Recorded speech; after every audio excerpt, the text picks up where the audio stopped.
بدماش نے کہا تھا، یہ ان کا مفکر ہی ہے ایک، اس نے کہا تھا مسلمانوں سے 4 چیزیں مٹا دو تو مسلمانوں کا وجود ختم ہو جائے گا۔ 4 چیزیں جب تک ان کے اندر ہیں یہ کبھی مٹ نہیں سکتے۔ وہ 4 چیزیں کون سی ہیں؟ اس نے کہا ایک قرآن، دوسرا حج، تیسرا جہاد اور چوتھا حضور علیہ السلام سے عشق۔ یہ 4 چیزیں اگر مسلمانوں سے ختم کر دی جائیں تو ان کا وجود توڑ کے رکھ دیا جائے گا۔ یہ بکھر بھی جاتے ہیں، یہ 4 چیزیں ان کو پھر کھڑا کر دیتی۔ تو قرآن مجید غیر متبدل ایک پیغام حق ہے اور اس کی زیر زبر بھی نہیں بدل سکتے۔ یہاں چچینیا میں اور ان ریاستوں کے اندر جب قرآن مجید چھین لیا گیا اور مدارس بند کر دیے گئے، مسجدوں کو تالا لگا دیا گیا، اور جو سبزی بھی بیچتے تھے وہ سبزی بھی دیتے تھے، قرآن کی آیتیں بھی سکھاتے تھے۔ گھر کے اندر ماں جو ہے وہ کپڑے بھی سیتی تھی اور ساتھ بچے کو بیٹھ کے قرآن مجید حفظ بھی کرواتی تھی۔ تو قرآن مجید ختم نہیں ہونے والا، اور اللہ نے آج بھی، یہ امت کے عروج کا زمانہ نہیں ہے، یہ امت کے زوال کا دور ہے۔ ہر گلی میں، ہر بستی میں، ہر محلے میں حافظ قرآن ہے۔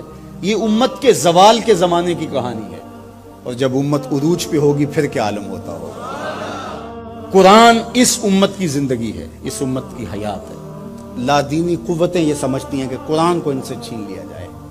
میں کہتا ہوں تم میں جرأت ہے تو قرآن کے چیلنج کو قبول کرو۔ قرآن نے کہا ان کنتم فی ریب مما نزلنا علی عبدنا فاتوا بسورۃ من مثلہ۔ قرآن کی مثل ایک کی صورت لا کے دکھاؤ۔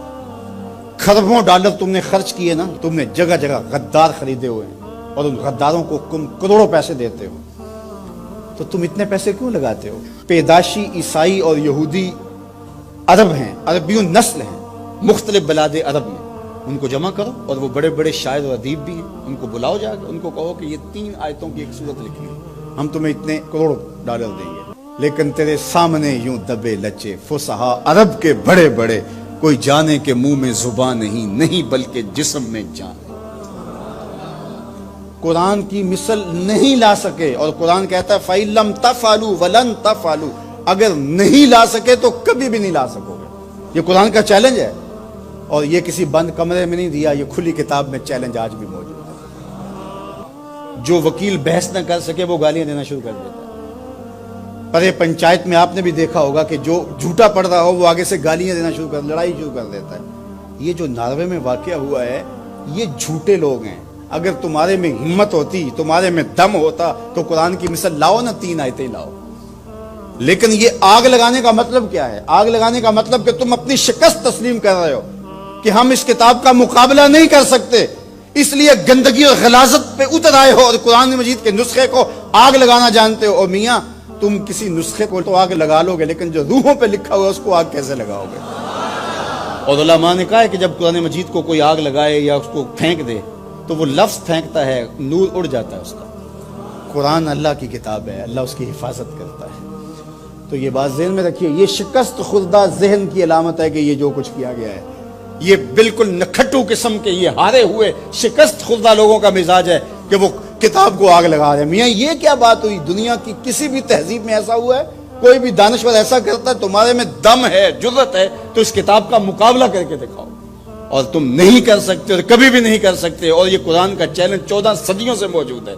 بڑے بڑے اہل سخن اس زمانے میں تھے جن کے سخن کا طوطی بولتا تھا، اور جو قادر الکلام شاعر اور ادیب اور فلسفی جو ہے وہ فصحا کہلاتے تھے، لیکن قرآن کا مثل وہ بھی نہیں لا سکے۔ تم کس کھیت کی مولی ہو؟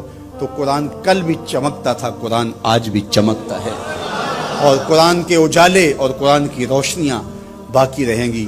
تو صاحب یہ بات ذہن میں رکھیے کہ اس کتاب سے ہمیں زندگی ملے گی، کتاب سے کبھی بھی دور نہ ہونا۔ چاہے 2 رکوع روزانہ قرآن مجید کی تلاوت معمول زندگی بنا لو، تمہارا کوئی دن قرآن کی تلاوت کے بغیر نہ گزرے۔ قرآن دن کے اجالوں میں اور رات کی تنہائیوں میں پڑھو، قرآن کے ساتھ جڑ جاؤ۔ یہ کتاب زندہ ہے، بلکہ اقبال نے تو کیا خوب بات کہی کہ فاش گوئیں مانچ در دل مزمرست، این کتاب نیس چیزیں دیگر است۔